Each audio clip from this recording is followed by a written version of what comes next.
Hello everyone, let's talk about some low tiers. I'm going to go over what I believe are the top 5 non-OU Pokemon that are great in SVOU. I'll explain why these Pokemon are good, what kind of teams they fit onto, and how to use them. Although the metagame will change over time, I've selected 5 Pokemon that I'm confident will continue to be strong options despite metagame shifts.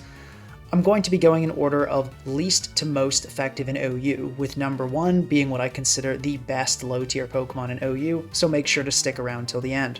Let's get right into it. Number 5, Galarian Weezing. Galarian Weezing is a poison and fairy type with solid defense and mediocre to poor stats everywhere else. Its real strength is in its abilities, Neutralizing Gas and Levitate. Neutralizing Gas completely eliminates the opponent's ability, essentially making it an even better mold breaker. Levitate, of course, makes Weezing immune to ground moves, which is very useful given ground is one of only 2 types that poison is weak to. Weezing will typically run Heavy Duty Boots or a Shuckleberry on Neutralizing Gas sets, and Leftovers or Rocky Helmet on Levitate sets. Depending on which ability you choose, Weezing will perform different roles. Neutralizing Gas sets are used to defog, since Weezing can ignore Gholdengo's Good as Gold, the ability that blocks all other defoggers.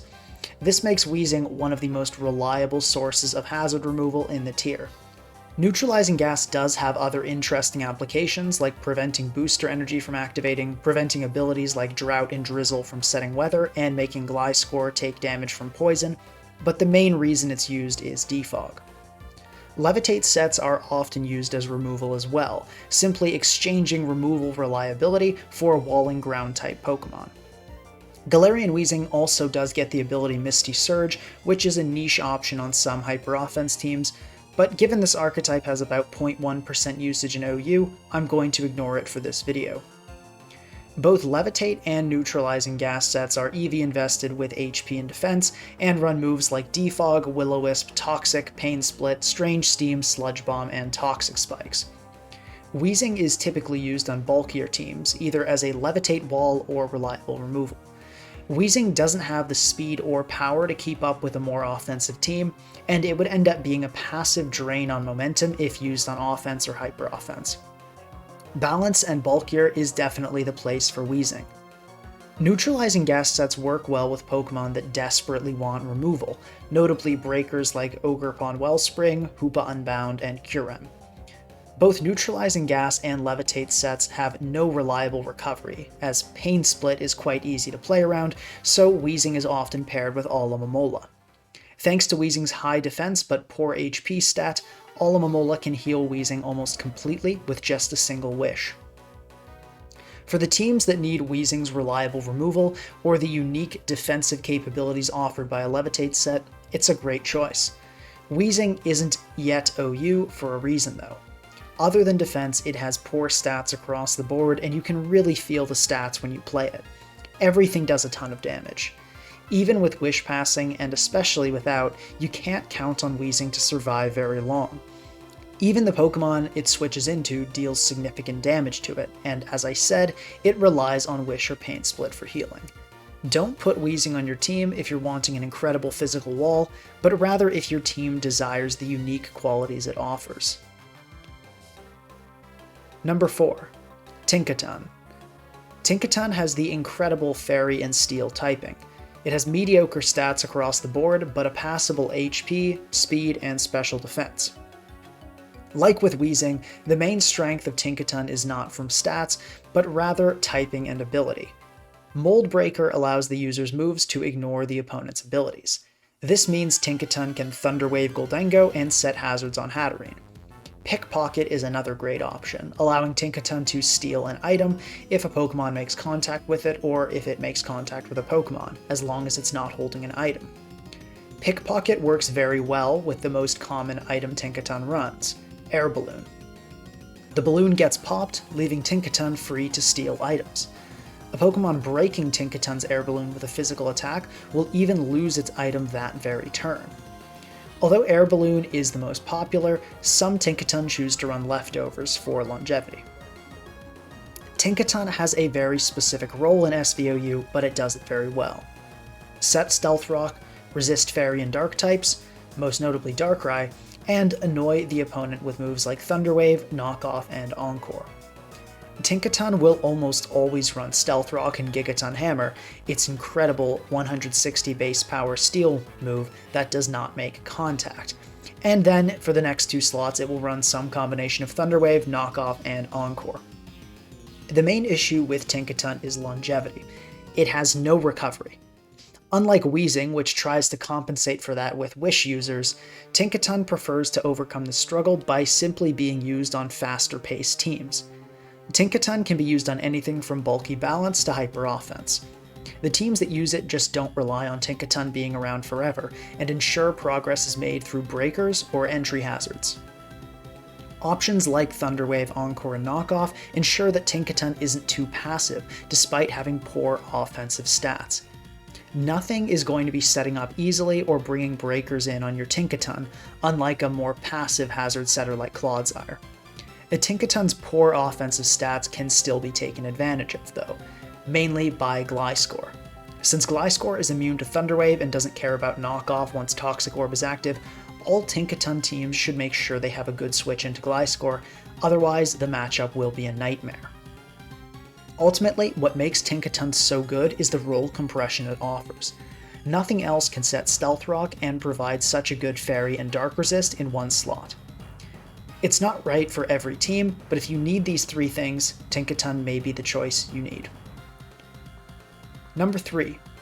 Sinistcha. Sinistcha is a Ghost and Grass type with solid defense and special attack, but otherwise mediocre stats. It has the fantastic ability Heatproof, which halves the power of fire moves, essentially making it neutral effective against Sinistcha despite it being a Grass type. Sinistcha is commonly used on hazard stack teams, so it almost always runs heavy-duty boots, but some prefer leftovers. Its main role is as a sweeper and spin blocker. The most common set is Strength Sap, a healing move which lowers the opponent's attack, Matcha Gotcha, a health-draining grass move that has a 30% chance to burn, Calm Mind, and Shadow Ball. Some run Hex over Shadow Ball, and some stall sets opt to run Foul Play over Calm Mind, but what Sinistcha does is generally the same. You can't rely on Sinistcha to sweep though. It's a slow Pokemon that's very vulnerable to Encore, and powerful breaking moves when setting up. Strong special attackers in particular can usually overpower its attempts to Calm Mind up, especially when its healing is based on the target's attack stat. You can't even rely on Sinistcha to wall very much. It theoretically walls Ogerpon Wellspring, but if you face a knockoff set, you get destroyed. It also theoretically walls Zamazenta, but if you face a set with Substitute, you can't Strength Sap and heal. The real reason you put Sinistcha onto a team is to spin block. It is without a doubt the best spin blocker in SVOU. Knock Off and Ice Spinner from Great Tusk and Iron Treads will not 2-hit KO, and from Great Tusk, Temper Flare, even with 150 base power, does nothing thanks to Heatproof. And given all Rapid Spinners have decent attack stats, Sinistcha can easily heal off damage dealt with Strength Sap. If you're relying on Great Tusk to remove hazards and your opponent has a Sinistcha, you're in a tough spot, because your Great Tusk won't be removing hazards. All of Sinistcha's inconsistency in other areas is made up for by its consistency as a spin blocker. With incredible hazard setters like Tinglu, Hisuian Samurott, and Gliscor, this is a great time to be a spin blocker. Defog usage is at an all-time low thanks to poor distribution in Gen 9 and Gholdengo, so Rapid Spin is by far the most common method of removal. And on top of that, it sometimes will sweep. It sometimes will wall Zamazenta and Ogerpon Wellspring. Overall, it's a fantastic Pokemon, and if you're building a hazard stack team, Sinistcha should definitely be on your radar. Number 2. Scizor. Scizor has the coveted Bug and Steel typing, with 8 resistances and only 1 weakness, Fire. Scizor has solid defense and attack, but otherwise mediocre or poor stats. As you've probably noticed by now, stats aren't everything. Scizor's biggest strength is its ability, Technician. This boosts any move that is 60 base power or lower by 1.5 times. This means that Scizor's Bullet Punch, a 40 base power move, will be raised to 60 base power. This is insanely strong for a priority move without any other conditions attached. Most of the items Scizor runs aim to boost this Bullet Punch power even further. The most common set is Choice Band, followed by Life Orb, and some will also run Metal Coat, Leftovers, Heavy Duty Boots, and Citrus Berry. Scizor's main role is as a Breaker and Revenge Killer or a Sweeper. The Breaker/Revenge Killer Scizor set is Choice Band. It will run Bullet Punch, U-Turn, Close Combat, and Knockoff. Sweeping Scizor will exchange U-Turn for Swords Dance and exchange the Choice Band for a Life Orb, Metal Coat, or Citrus Berry. Dual Wing Beat is also sometimes seen. Since each hit of Dual Wing Beat is 40 base power, each one is boosted by Technician, essentially giving the move 120 base power. Quick Attack with Terra Normal is another niche option on Scizor, since it gets a Technician boost to 60 base power. Swords Dance sets are quite unreliable and unremarkable. The real strength of Scizor is in Choice Band sets. Choice Band Scizor is fantastic on many levels. The first and most obvious is the pressure it applies to offensive teams. No type or ability grants a steal immunity, so if Scizor goes for Bullet Punch, something is taking damage. Any offensive team must also respect the looming threat of a late-game Bullet Punch sweep. It's also fantastic against hyper-offense teams. HO staples like Dragonite, Roaring Moon, Iron Valiant, Darkrai, Kyurem, and even Iron Moth and Kingambit post-Terra hate dealing with Scizor. The pressure it puts on these teams is immense. Scizor has great defensive utility as well. Being able to switch into Iron Valiant and Kyurem is no small feat. An Ice Resist, Fairy Resist, and Strong Priority user all in one slot is truly fantastic. Scizor isn't OU for a reason though. It suffers from inconsistency. It's absolutely incredible against offensive teams, but what if you face a balanced team with Alomomola, Moltres, Zapdos, or Corviknight? Or worse, multiple. Well, your Scizor won't be doing much. If you're going to team build with Scizor, make sure that the rest of your team balances this weakness out and has strong tools to counter bulkier teams. Breakers like Kyurem and Ogerpon Wellspring are very good for this.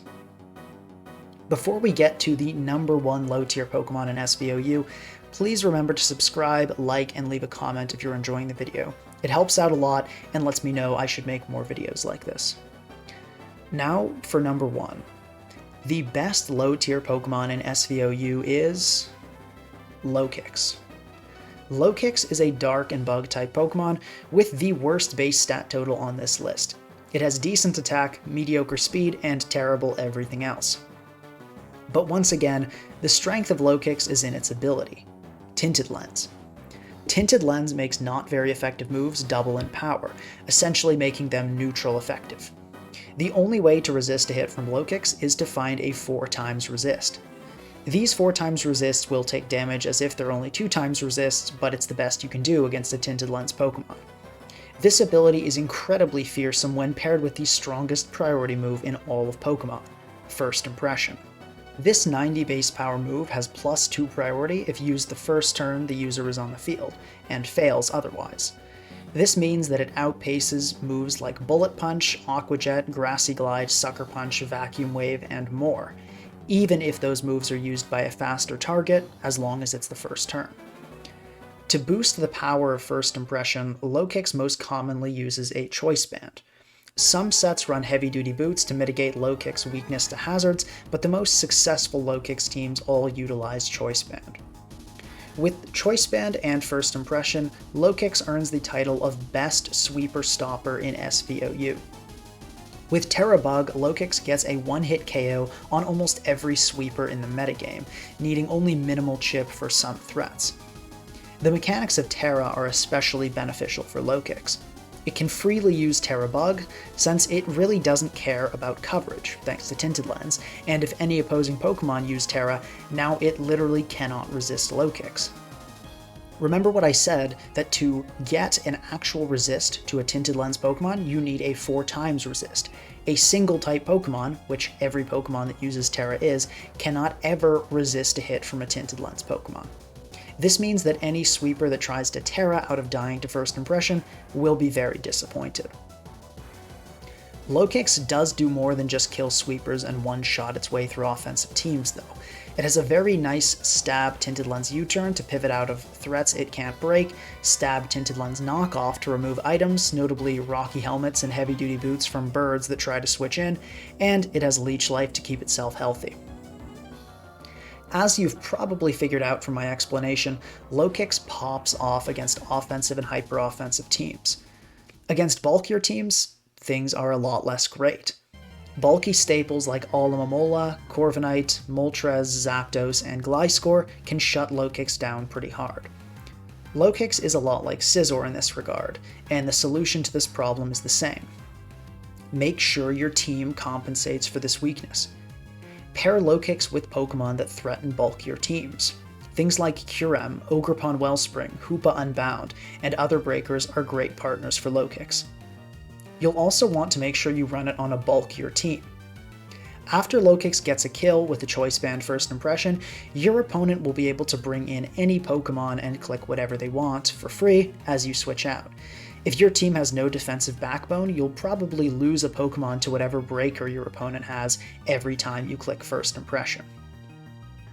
Lokix also really struggles to enter the field given its terrible defenses, so slow pivots like Corviknight, Alomomola, and Galarian Slowking work well with it. Alomomola in particular is nice with Lokix since it can lower the target's defense with Tickle before pivoting into Lokix for a First Impression. Some will try to make Lokix more consistent by running items like heavy-duty boots to help with Hazard Stack, or protective pads to help against bad matchups like Zapdos and Moltres, but this is a mistake. Choice Band First Impression is what makes Lokix so great. Don't try to make it good against fat teams or good against balance. It never will be. Just embrace that it covers some matchups and doesn't do well in others, and make sure the rest of your team balances this out. If you want to try out any of these Pokemon for yourself, I've linked the teams I used in the background footage in the description. And of course, I should note that although my advice for all these Pokemon is based on lots of top-level experience and analysis, my ranking is quite subjective. If there are any Pokemon you think should have been on this list, or you would have changed the order of my ranking, please let me know in the comments. I'd be happy to discuss that with you. I hope you guys enjoyed the video, and I'll see you next time.